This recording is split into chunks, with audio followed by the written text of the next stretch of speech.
Welcome back, everyone. This week's video is an episode of Retirement Riches, where we're going to dig into a really interesting case study of early retirement gone wrong. This story is both compelling and terrifying, especially if you're considering retiring early. Here, in the United States, if you retire before the age of 65, then you have no access to Medicare, which means that you're personally 100% responsible for all your medical expenses. As we'll see from today's story, health problems can quickly undo years of savings in an instant. Most of 2019 is spent in hospitals and physical therapy. Midway through the year, Living a Fi's wife reveals that she's been having an affair and is leaving for a better life with a new man.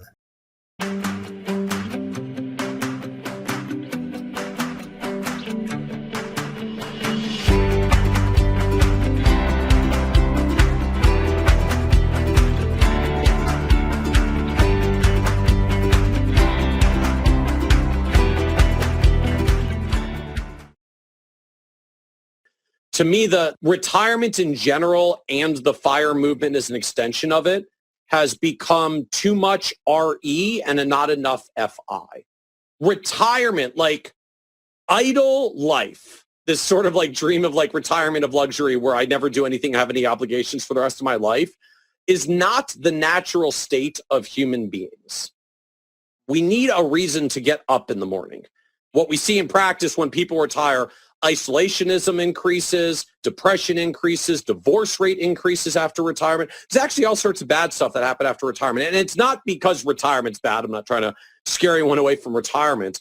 It's because not having purpose and a reason to get up in the morning is not actually good for most of our mental states. And eventually that gets expressed in our physical states as well. Please remember, if you enjoyed this video or any of my research on YouTube or the website, please let me know by subscribing, liking the video, and writing a comment. If you're new here, we have 3 ongoing series on the channel. The first is Portfolio Analysis, where we dig into long-term, mostly passive portfolios. The next is Retirement Planning, where we cover various financial independence and early retirement topics. And finally, we have Stock Secrets, where we dig into active management and trading strategies.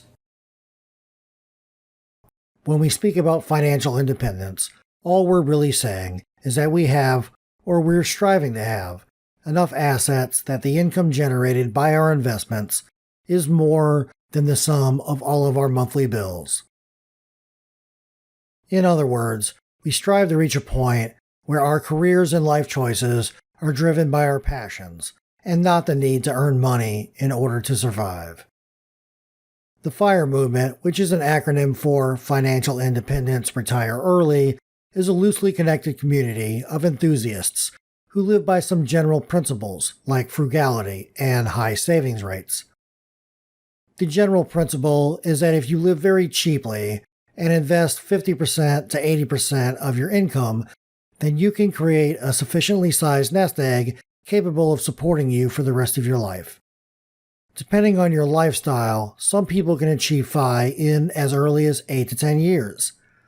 This means that given the right amount of discipline, a young person just entering the workforce could conceivably achieve financial independence in their early 30s. A lot of people who are just learning about FIRE end up on blog websites such as Mr. Money Mustache, J.L. Collins, Choose FI, and The Mad Fientist. Back in 2014, one of these popular FIRE bloggers was called Living a Fi. He had created a somewhat substantial following over the 2 years that he was active, and then suddenly he vanished. He went completely radio silent. Everyone just assumed that he was contently living the early retirement dream.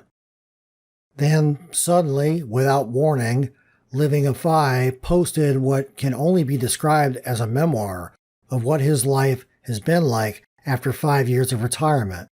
The tale that he has to tell, it's a harrowing one.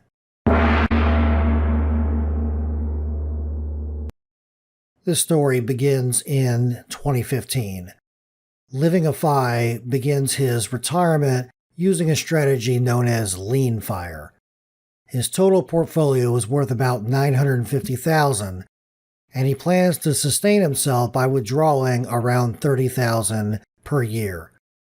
The market should return more than the distributions that he's taking, so from a financial perspective, this is a completely valid and sound strategy. The author starts his early retirement by taking some modest trips and enjoying his newfound freedom. 2015 seems like a great year for living a FI. In 2016, living a FI really stretches his legs with some long vacations to Hawaii and Portugal and France. Most of this year is spent enjoying leisure activities like watching movies and playing video games, reading books, and creating deep bonds with his wife. As 2016 neared a close, living a FI decided that it was time to set some long-term goals, so he decided to put more effort into cultivating a potential career as a professional writer. By the time 2017 rolls around, life basically seems perfect. There are no worries or concerns, and life is just carefree and great. It's around this time that the author begins to sense that something strange is happening with his friends. His friends are all working a lot and focusing on their careers, and they seem to be losing interest in him. This is around the point where the author begins to come to a realization that for most people, life is simply about accumulation, be it houses or cars, networks, relationships, fancy vacations, jewelry, whatever. By not increasing his spending and continuing to live off that same $30,000 annual income, he's finding that his station in life is somewhat downwardly mobile. Many of his friends now look down on him for basically remaining stagnant. At this time, his wife is also starting to express discontent about their lifestyle. She says that she's considering going back to work. As 2018 rolls around, living a FI is 4 years into early retirement, and he seems to be developing a sort of inferiority complex. He's submitting his writing for publication everywhere that he can, but all of his attempts are ending in rejection. He begins to second-guess this idea of being a professional writer. At this point, living a FI also begins to suffer from some loneliness, so he decides to take a creative writing course at the local college, but ends up hating it and doesn't actually make any friends. At this stage, living a FI is still happily married, but near the end of the year, his wife breaks the news that she's unhappy with their lifestyle. It seems that she's become jealous of her friends' lives and everything that they have. Her friends are moving up in status while she's moving downward. Retirement basically means stagnation and boredom. She feels as if they're not accomplishing anything.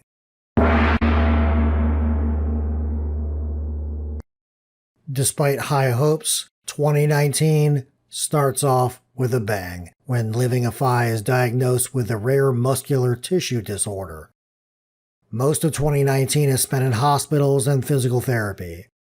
Midway through the year, living a FI's wife reveals that she's been having an affair and is leaving for a better life with a new man.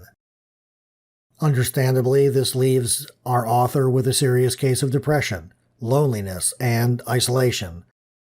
To top everything off, living a FI is no longer financially independent, given his divorce and medical expenses. Luckily for him, his specialization is DevOps engineering, which is an extremely in-demand and high-paying profession, so he's easily able to re-enter the workforce without being forced to take a lower-paying position. He doesn't like the job, but it's something to do, and it provides him with much-needed healthcare insurance. This memoir blog post continues with the events of 2020 and 2021, and if you want to continue reading the rest of the story, I've linked the entire memoir in this video's description. As of 2021, living a FI is no longer financially independent or retired, but I don't necessarily think that that's a bad thing. If anything, I think living a FI deserves as much positive feedback as anyone else in the FIRE movement. It takes a lot of courage to go against the grain the way that he did and live life the way that he chose to live it. Ultimately, living a FI learned over 5 years in his 30s what most people don't learn until they reach their 60s or 70s. Retirement can be much harder than working because of the side effects that come with having no obligations and no daily purpose.